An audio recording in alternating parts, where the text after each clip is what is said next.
இந்த நிகழ்ச்சியினுடைய தலைவர் சேவகமூர்த்தி அண்ணா அவர்களே,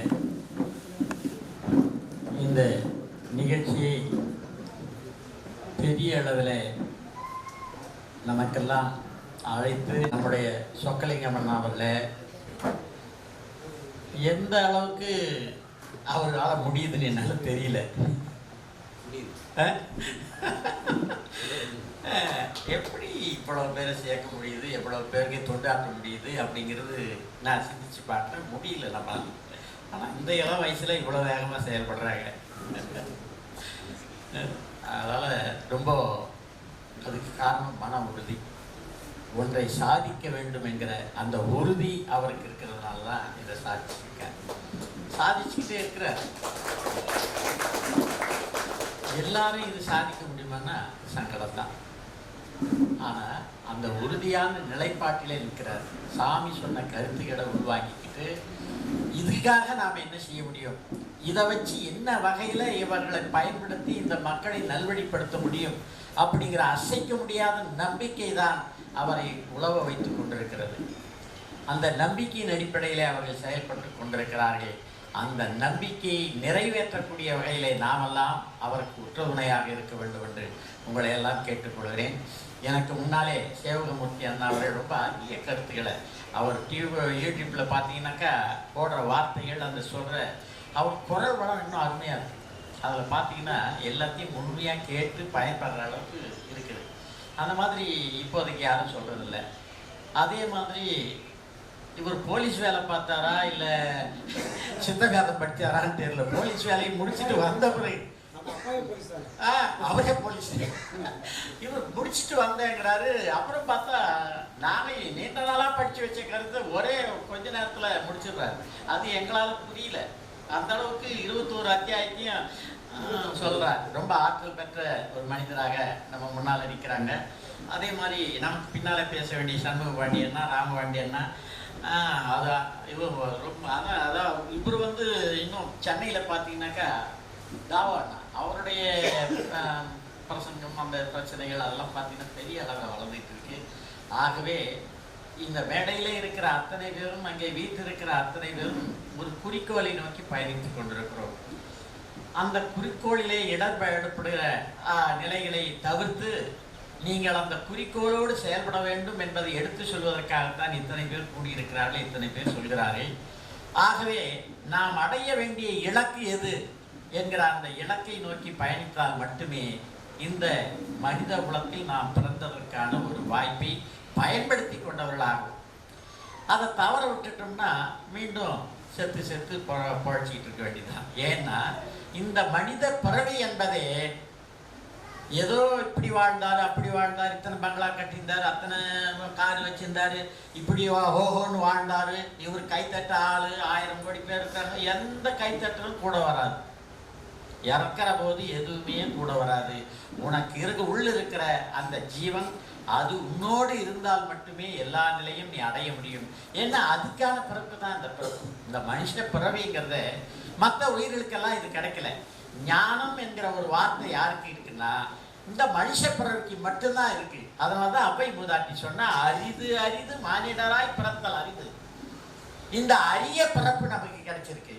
இந்த பிறப்பு சுகத்தை அனுபவிப்பதற்காக, சுகங்களை நினைச்சு நினைச்சு அதுக்காக செயல்பட்டு நம்முள்ள இருக்கிற அந்த பொக்கிஷத்தை இழப்பதற்காக அல்ல. இந்த பொக்கிஷத்தை நாம் இழந்து அதை வெறுமனே உள்ள பொருட்களை பெற்று என்ன பயன்? அது இங்கே இருக்கும். காதற்ற ஊசியும் வாராதுகானும் கடை வழிக்கேன்னு சொல்லிட்டான். அந்த ஒரு பேப்பரை படித்த உடனே அவன் எல்லாத்தையும் தூக்கி போட்டுட்டான். எல்லாத்தையும் மரக்காயில் அளந்து போட்டானா. அந்த மன்னனுக்கே கடன் கொடுத்தவனா அவன். பொண்ணு, பொருள், மாணிக்கம், வைரம், வைடூரியம் எல்லாத்தையும் வாரி தெருவில் இறைச்சிட்டு ஒரு கோமணத்தை கட்டின்னு கிளம்பிட்டான். அந்த ஒரே ஒரு வரி அவனை எந்த அளவுக்கு அந்த உலகத்தை பண்படுத்த வச்சிச்சு பார்த்தியா? காதற்ற ஊசியம் வாராதுகான் கடை வழிக்கே. இது ஒரு வார்த்தையே எல்லாத்தையும் போட்டு தூக்கி முடிச்சுட்டு எல்லாத்தையும் போட்டுட்டு கோமணம் கட்டின்னு வந்துட்டான். கோமணம் கட்டி வந்தது மட்டும் இல்லாமல் அந்த வீதியிலே பிச்சை எடுக்கிறான். அப்போ எவ்வளவு பெரிய அந்த மன உறுதி இவனுக்கு தெளிவு ஏற்பட்டிருக்கு பாருங்க அந்த மனசுல. ஆக அப்படிப்பட்ட ஒரு நிலையில் இன்றைக்கு வாழ்க்கையை நாம மாற்றி அமைச்சிக்கணும். ஏன்னா எதுவும் வராது, ஆனா தெரியுது. தெரிஞ்சாலும் நம்மால இழக்க தயாரா இல்லை. இந்த மனம் இழக்க தயாரா இருக்குது, தயாரா இருக்க மாட்டேங்குது. ஏன்னா ஒரு சின்ன விஷயத்தை கூட அதை பிடிச்சி பற்றி அதையே நோக்கி பயணிக்கிற நிலைக்கு நாம உருவாகி இருக்கிறோம். அந்த நிலையெல்லாம் மாற்றி அமைக்கக்கூடிய ஒரு செயல் தான் இன்னைக்கு நாம் நம்முடைய வாழ்க்கையை மற்ற இன்னும் வெளியில நம்மை விட இன்னும் இதுவாக இருக்கிறவங்களோட வாழ்க்கையெல்லாம் எப்படி இருக்குதுன்னு பார்த்தோன்னா ஒரு சின்ன கதை சொல்லி முடிச்சு. ஒருத்தன் அவனுடைய மகனுக்கு பொண்ணு கேட்டு போயிருந்தான்.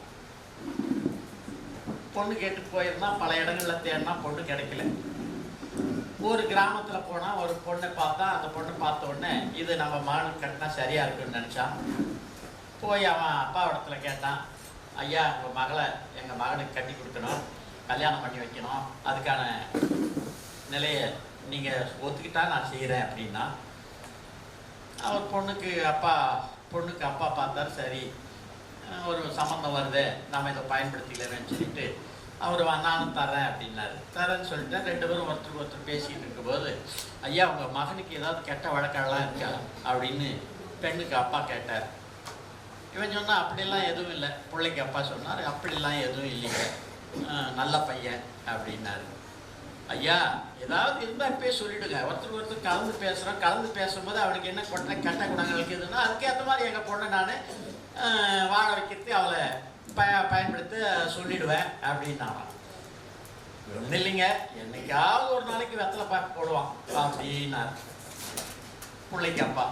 என்னைக்காவது ஒரு நாளைக்கு வெத்தலை பாக்கு போடுவாருன்றே, அது என்னைக்கு போடுவான் அப்படின்னு கேட்டார் பொண்ணுக்கு அப்பா. என்னைக்காவது ஒரு நாளைக்கு பீடி குடிச்சான்னா அன்னைக்கு வெத்தலை பாக்கு போடுவான்னாரு.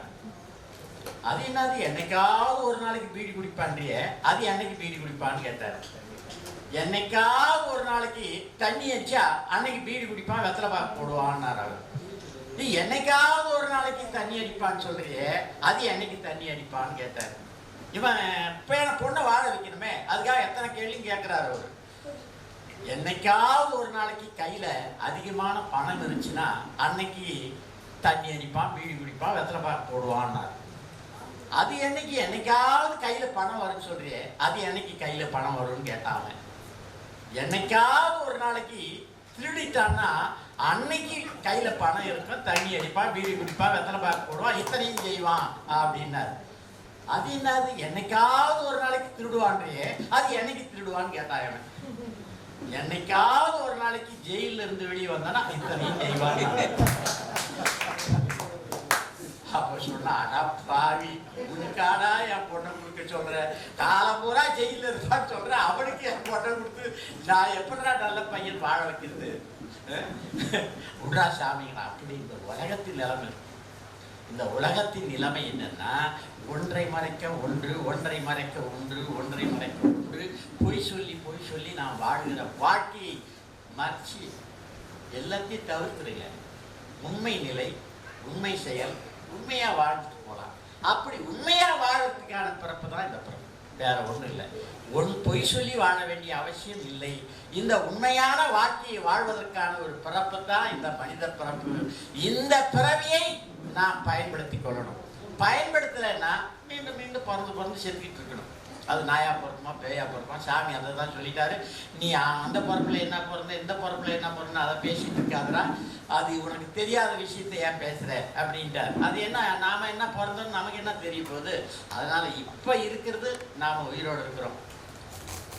எப்படி சொல்ற உயிரோடு இருக்கிறோம் அப்படின்னா, நமக்குள்ள மூச்சு காத்து ஓடிக்குது, நான் உங்ககிட்ட பேசிக்கிறேன், நீங்க கேட்டுக்கிட்டு இருக்கீங்க, நீங்க என்ன பார்த்துக்கிட்டு இருக்கிறீங்க.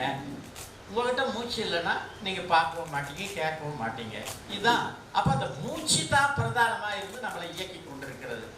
இந்த மூச்சு நமக்குள்ளே இருந்து நம்ம இயக்கி கொண்டிருப்பதுனாலே இதற்கு பெயர் இறைவன், வேற ஒன்றும் இல்லை.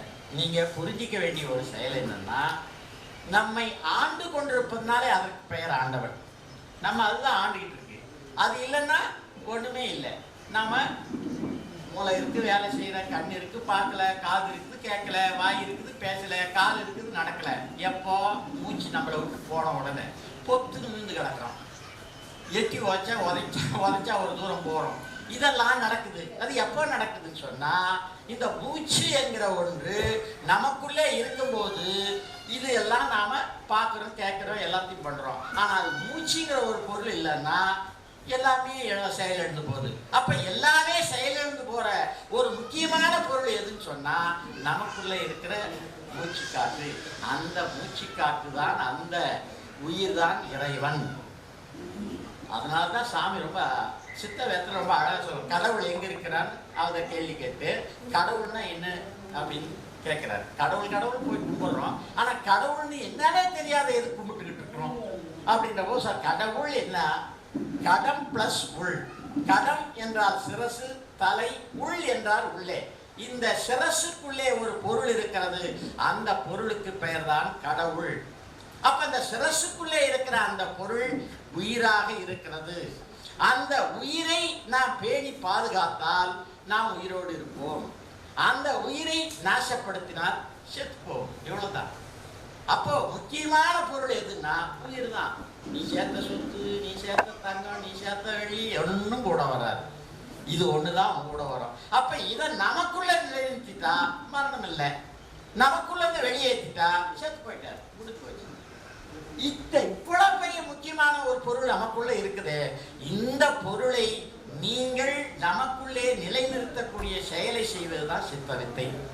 இந்த வித்தையை செய்து நாம் முன்னேறுவதற்கான ஒரு வாய்ப்பை, இந்த மனித குலத்தை நாம் மகான்களாக மாறுவதற்கான ஒரு செயலை நம்முடைய ஞானபிதா சித்த சமாஜ ஸ்தாபகர் ஞானபிதா சுவாமி சிவானந்த பரமஹம்சர் அவர்கள் நமக்கு அருளி இருக்கிறார்கள்.